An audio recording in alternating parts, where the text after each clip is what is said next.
on paper, but that goes from the highest level down to the smaller company level as well. And some components in that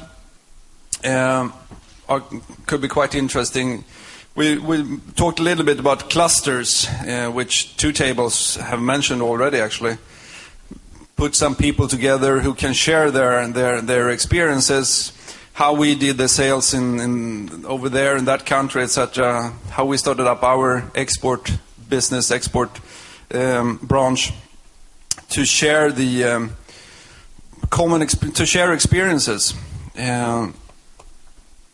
Quite often when you put people together in a room, like here around the table, you get people talking, and business people and entrepreneurs, they see business ideas all the time, especially when they talk together.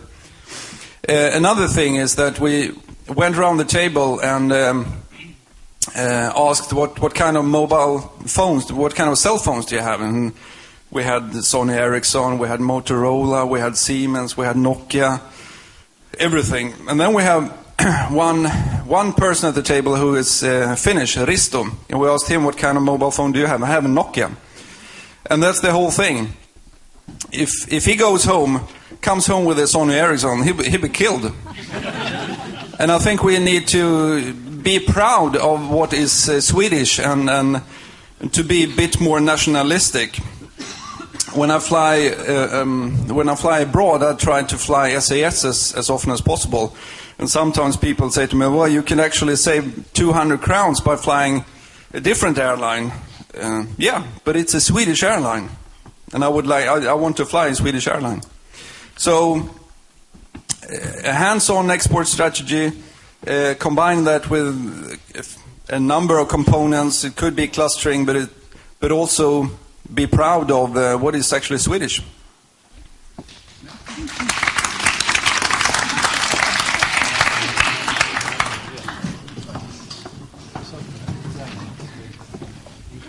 Thank you. We had actually a very fruitful discussion on practical things. How to reduce CO2, for instance, or how to make use of waste in a better way, and to be clean tech.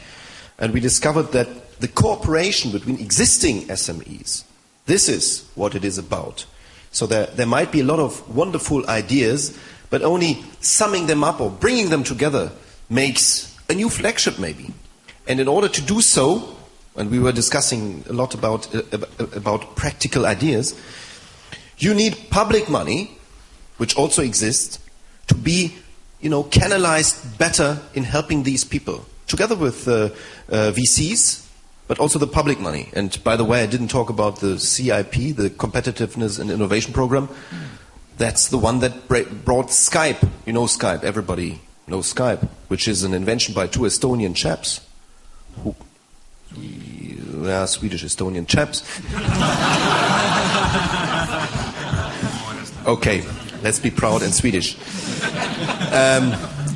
And this was brought up by the predecessor of the CIP and is now capitalized in a much higher way. So then we said, in order to make all this possible, you need politicians, people like me, to play the whip, to be ambitious, to set goals, like Schwarzenegger is doing it in California, but like the European Union is doing it in all societies. Maybe nobody is aware of it, but it exists.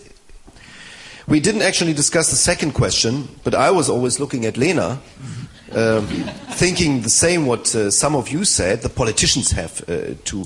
They deliver. They deliver. We have a problem with... I don't want to attack journalists here, but we have a problem with the media in our national systems that don't report to you what is happening. I'm sorry for that. And that is, our constituency is quite big. My constituency consists of 20 million people. I'm sorry, I have to travel around, I have to talk to all of them. But we are 490 million Europeans. And that is why you should use SAS, you should use European products, no doubt about this. I'm a European patriot, and so I can absolutely be okay with what you said. Thank you very much. Thank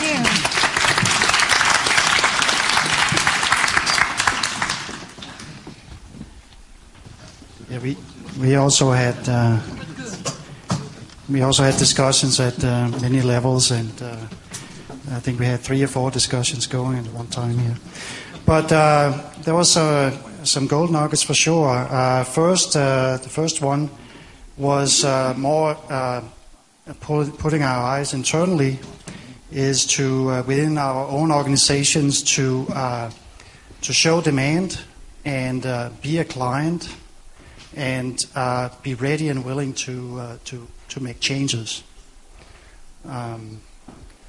That's I think is very important, and so did many of the other people here. Then there was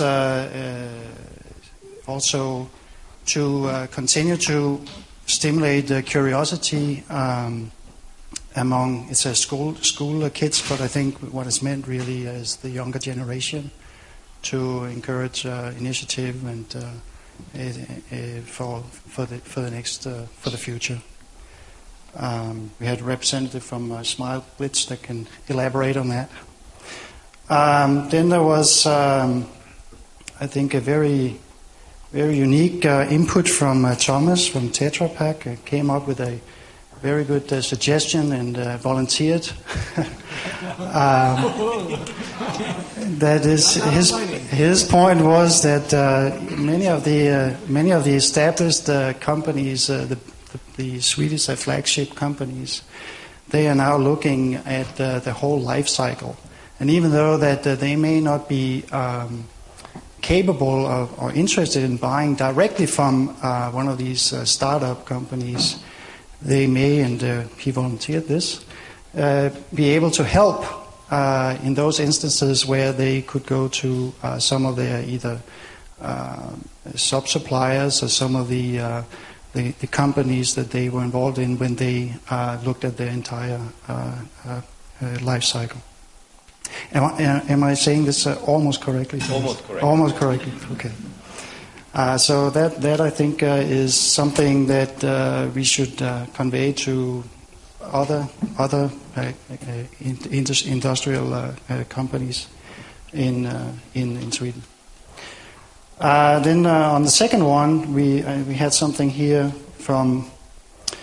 I think this was direct towards Innovationsbron. To package financial products to facilitate employing the right management to increase speed. I think there was I don't know if it was triggered by this comment by Johan, which I can recognize that is, and I can give an example here.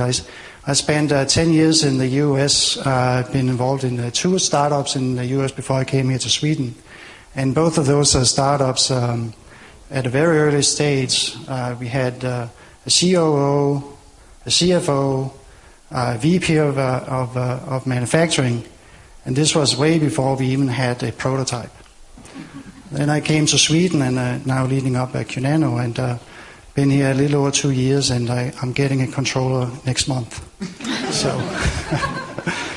I couldn't agree more that management is very important, and we tend to spread your talent very thin here.